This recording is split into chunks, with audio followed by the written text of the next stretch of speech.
I am told that we live in a secular society, and there is no use in trying to reverse forward-thinking positive changes of our society because of weird ways of thinking dating back to 2,000 years.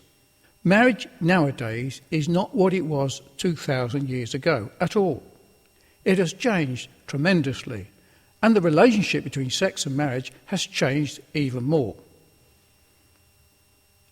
Now, my answer to this is simply this. Yes, we do live in a secular society, a society that God has placed us all in.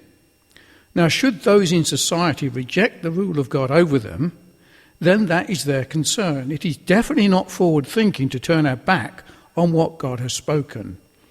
Marriage is what God has defined in the beginning, and it would be foolish of us to be wiser than what is written. Adultery, fornication, sex with animals will always be just that. Society may change, and it may be acceptable to eat aborted children, but that will not make it right. According to some, it will be fine for a man to marry a sheep or a child. Where do we get our morality from? Society is not the yardstick of moral code.